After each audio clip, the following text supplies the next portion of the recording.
सावित्रीबाई फुले शिक्षण प्रसारक मंडळ संचलित रेणुका हायस्कूल सातारा परिसर औरंगाबाद. मी सहशिक्षक श्री हराळे एम.व्ही. विषय इतिहास, वर्ग 10वी, लेक्चर नंबर 21. टॉपिक नेम राजकीय पक्ष या पाठाचा आज आपण अभ्यास करणार आहोत. मागील पाठात आपण संविधानाची वाटचाल आणि निवडणूक प्रक्रियेचे स्वरूप समजून घेतले. सामान्य जनता, लोकशाही, प्रतिनिधित्व आणि निवडणुका या सर्वांना जोडणारा सर्वात महत्त्वाचा दुवा म्हणजे राजकीय पक्ष असतो. आपण राजकारणाविषयी जे ऐकतो अथवा वाचतो ते बरेचसे पक्षांशी संबंधित असते. राजकीय पक्षांचे अस्तित्व सर्व लोकशाही व्यवस्थेमध्ये असते आणि अशा प्रकारे राजकीय पक्षांचं अस्तित्व हे सर्व लोकशाही व्यवस्थेमध्ये असते. किंबहुना लोकशाहीमुळे राजकीय पक्ष सत्तेसाठी स्पर्धा करतात आणि हे राजकीय पक्ष सत्तेसाठी नेहमी स्पर्धा करत असतात. प्रस्तुत पाठात आपण भारतातल्या राजकीय पक्ष पद्धतींची ओळख करून घेणार आहोत आणि या पाठामध्ये आपण राजकीय पक्षांची ओळख करून घेणार आहोत. तुमच्या शाळेत आणि परिसरात तुम्ही अनेक गट, संस्था अथवा संघटना कोणत्याही कामाचा पाठपुरावा करताना पाहिल्या असतील. सार्वजनिक प्रश्न सोडवण्यासाठी एखादी संघटना पुढाकार घेते आणि जे काही सार्वजनिक प्रश्न आहे, वीज पुरवठा असेल किंवा रस्त्यांचा प्रश्न असेल, तर अशा ठिकाणी जे हे सार्वजनिक प्रश्न सोडवण्यासाठी एखादी संघटना पुढाकार घेते. विविध चळवळींच्या आंदोलनाविषयीही तुम्ही वाचता. याचा अर्थ असा की समाजात ज्या प्रकारे गट, संस्था, चळवळी सक्रिय असतात, त्याच प्रकारे राजकीय पक्षही निवडणूक लढण्यात पुढाकार घेताना दिसतात आणि अशा प्रकारे हे राजकीय पक्ष निवडणूक लढवण्यात पुढाकार घेताना नेहमी दिसतात. समाजातील अन्य संस्था, संघटना व राजकीय पक्ष यांच्यात फरक आहे. राजकीय पक्ष हे सुद्धा सामाजिक संघटनाच असतात आणि अशा प्रकारे हे राजकीय पक्ष देखील एक सामाजिक संघटनाच असतात, परंतु त्यांची उद्दिष्टे व कार्यपद्धती मात्र वेगळी असते. या पार्श्वभूमीवर आपल्याला असे म्हणता येईल की राजकीय सत्ता प्राप्त करण्यासाठी जेव्हा लोक एकत्र येऊन निवडणूक प्रक्रियेत सहभागी होतात, तेव्हा त्या संघटनांना राजकीय पक्ष म्हटले जाते. राजकीय पक्ष म्हणजे निवडणूक लढवून ती जिंकण्यासाठी आणि त्यानंतर सत्ता मिळवून आपल्या पक्षाचे शासन स्थापन करणाऱ्या लोकांचा गट होय. राजकीय पक्षांची काही ठळक वैशिष्ट्ये आपल्याला पुढील प्रमाणे सांगता येतील आणि राजकीय पक्षांची काही जी वैशिष्ट्ये आहेत ती आपल्याला पुढील प्रमाणे सांगता येतील. त्यामध्ये आहे सत्ता मिळवणे. पहिलं वैशिष्ट्य आहे. राजकीय पक्षांची काही ठळक वैशिष्ट्ये आपण अभ्यासत आहोत. त्यामध्ये सत्ता मिळवणे हे पहिलं वैशिष्ट्य. राजकीय पक्षांचा हेतू केवळ निवडणुकींच्या माध्यमातून सत्ता मिळवणे हाच असतो आणि अशा प्रकारे राजकीय पक्षांचा हेतू निवडणुका घेतल्या की त्या माध्यमातून सत्ता मिळवायचा. त्यामुळे सत्तेसाठी विविध राजकीय पक्ष परस्परांशी सतत स्पर्धा करतात. तर आपल्या महाराष्ट्रामध्ये शिवसेना, BJP, काँग्रेस, राष्ट्रवादी काँग्रेस, मनसे ते यासारखे जे काही पक्ष आहेत ते सत्तेसाठी नेहमी स्पर्धा करतात, परस्परांशी स्पर्धा करत असतात. अशी स्पर्धा करण्यात अयोग्य असे काहीच नाही आणि ही स्पर्धा करण्यात काही अयोग्य नाही, परंतु स्पर्धेचे स्वरूप निकोप असावे, म्हणजे त्या स्पर्धेमध्ये कुठलेही द्वेष नकोत. त्यानंतर दुसरं वैशिष्ट्य आहे विचारसरणींचा आधार. प्रत्येक राजकीय पक्ष काही धोरणांचा, विचारांचा पुरस्कार करणारे असतो. तशा प्रकारे प्रत्येक राजकीय पक्ष काही धोरणांचा, विचारांचा पुरस्कार करणारा असतो. सार्वजनिक प्रश्नाबाबत पक्षाची एक विशिष्ट भूमिका असते आणि सार्वजनिक प्रश्न जे आहेत त्याबाबत पक्षाची एक विशिष्ट भूमिका असते. या सर्वांच्या समावेशातून पक्षाची विचारसरणी तयार होते. ही विचारसरणी ज्यांना योग्य वाटते ते लोक त्या पक्षाला पाठिंबा देतात आणि ज्या पक्षाची विचारसरणी लोकांना योग्य वाटते त्या पक्षाला ते पाठिंबा देतात. पक्षाला लोकांचा जो पाठिंबा मिळतो त्याला त्या पक्षाचा जनाधार असेही म्हटले जाते.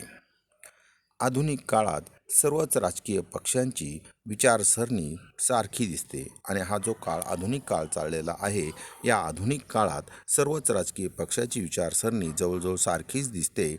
त्यामुळे पक्षांमध्ये विचारसरणीवर आधारित फरक करणे अवघड झाले आहे. तर अशा प्रकारे आपण राजकीय पक्षांची काही ठळक वैशिष्ट्ये अभ्यासत आहोत. त्यामध्ये पहिलं वैशिष्ट्य अभ्यासलं आपण सत्ता मिळवणे, दुसरं वैशिष्ट्य होतं विचारसरणीचा आधार आणि पुढचा आहे पक्ष कार्यक्रम. विचारसरणी प्रत्यक्षात आणण्यासाठी आणि जी काही विचारसरणी आहे ती प्रत्यक्षात आणण्यासाठी राजकीय पक्ष त्यावर आधारित कार्यक्रम निश्चित करतात. सत्ता मिळाली की या कार्यक्रमांची अंमलबजावणी केली जाते. सत्ता नाही मिळाली तरी कार्यक्रमांच्या आधारे लोकांचा पाठिंबा मिळवण्याचा प्रयत्न राजकीय पक्ष करतात. तर अशा प्रकारे पक्ष कार्यक्रम की राजकीय पक्ष जे आहेत निवडणुकीमध्ये जनतेला काही आश्वासनं देतात आणि निवडून आल्यानंतर ती आश्वासने पूर्ण करण्याचा प्रयत्न ते करत असतात. पुढचं वैशिष्ट्य आहे सरकार स्थापन करणे. राजकीय पक्ष सरकार स्थापन करतात आणि अशा प्रकारे राजकीय पक्ष निवडून आल्यानंतर सरकार स्थापन करतात आणि देशाच्या राज्यकारभारात अर्थात हे कार्य निवडणुकीत बहुमत मिळणाऱ्या पक्षाचे असते. ज्या पक्षाला बहुमत मिळत नाही ते विरोधी पक्ष म्हणून कार्य करतात आणि सध्या आपण महाराष्ट्रात पाहतोय की आघाडीचं सरकार बनलेलं आहे. शिवसेना, काँग्रेस आणि राष्ट्रवादी आणि विरोधी पक्ष म्हणून BJP, भारतीय जनता पार्टी हे विरोधी पक्ष आहेत. पुढचं आहे शासन व जनता यांच्यातील दुवा. राजकीय पक्ष शासन व जनता यांच्यातील दुवा म्हणून काम करतात. जनतेच्या मागण्या आणि गाऱ्हाणी शासनापर्यंत पोहोचवण्याचे कार्य राजकीय पक्ष करतात आणि जनतेची जी काही गाऱ्हाणी आहेत किंवा आम्हाला या सुधारणा पाहिजे, इथं पूल पाहिजे, इथं पाण्याची व्यवस्था पाहिजे, असे जे काही प्रश्न आहेत हे प्रश्न राजकीय पक्षांना कळवले जातात आणि राजकीय पक्ष हे सरकारला हे जनतेचे प्रश्न त्यांच्या कानावर टाकतात. तर शासन पक्षांमार्फत आपल्या धोरण कार्यक्रमांना पाठिंबा मिळवण्याचा प्रयत्न करते. वर्तमानपत्रातील या बातम्यातून तुम्हाला काय समजले ते थोडक्यात सांगा. सत्ताधारी पक्षांच्या विरोधात सर्व विरोधी पक्षांची मुंबईत बैठक झाली. शेतकऱ्यांचे प्रश्न हाती घेणार. तशा प्रकारे जे काही सत्ताधारी पक्ष आहे त्यांच्या विरोधात सर्व विरोधी पक्षांनी मुंबईत एक बैठक आयोजित केलेली आहे आणि हे विरोधी पक्ष शेतकऱ्यांचे प्रश्न हाती घेणार. तर मग त्यामुळे काय होतं की शेतकऱ्यांना असं वाटतं की विरोधी पक्ष हे चांगले कार्य करत आहेत आणि पुढच्या निवडणुकीमध्ये त्याचा परिणाम असा होतो की जे विरोधी पक्ष आहे तो निवडून येण्याची शक्यता असते. सत्ताधारी पक्षाने ग्रामीण भागात संवाद यात्रांचे आयोजन केले आणि जे काही सत्ताधारी पक्ष आहेत त्यांनी ग्रामीण म्हणजे खेडेगावामध्ये जाऊन काही जनतेशी संवाद साधण्याचा प्रयत्न केला. तर आम्ही सत्ताधारी पक्ष नेहमी सांगतो की लोकांना आम्ही ही विकासाची कामं केलेली आहेत आणि तुमचे काही प्रश्न असतील ते आम्हाला सांगा, ते देखील आम्ही सोडवण्याचा प्रयत्न करतो. समजा तुम्ही विरोधी पक्षनेते आहात, असं प्रत्येक विद्यार्थ्याने समजायचं की आपण विरोधी पक्ष आहोत आणि आरोग्य क्षेत्रात सरकारने चांगली कामगिरी केली नाही, हे तुमच्या पक्षाच्या नजरेत आले आहे. हे तुमच्या पक्षाच्या नजरेत आहे. विरोधी पक्षनेता म्हणून तुम्ही काय कराल? तर विरोधी पक्षनेता म्हणून आम्ही सरकारला सांगू की जनतेचं आरोग्य फार महत्त्वाचं आहे. सरकारने नाही ऐकलं तर आम्ही आंदोलन करणार, उपोषण करणार, जनतेला यामध्ये सहभागी करून घेणार, रास्ता रोको आंदोलन करणार आणि सरकारला सांगणार की तुम्ही आरोग्याच्या क्षेत्रात इथं चुकता आहात, इथं लोकांच्या आरोग्य क्षेत्रावर काळजी घेतली जात नाही. तर त्या संदर्भात सरकारला योग्य अशी कार्यवाही करण्यास आम्ही भाग पाडू. विचार करा व लिहा. महात्मा गांधी, विनोबा भावे आणि जयप्रकाश नारायण यांनी पक्षविरहित लोकशाहीची कल्पना मांडली. आधुनिक काळात अशी लोकशाही आणायची असेल तर काय करावे लागेल?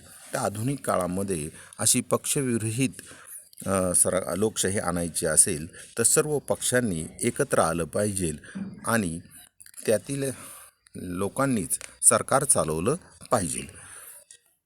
भारतातील पक्षपद्धतींचे बदलते स्वरूप, याच्यामध्ये काही नंबर्स दिलेले आहेत. नंबर 1, स्वातंत्र्योत्तर काळात काँग्रेस हा एक प्रबळ पक्ष होता आणि भारताला स्वातंत्र्य मिळाल्यानंतर काँग्रेस हा एकमेव प्रबळ पक्ष होता.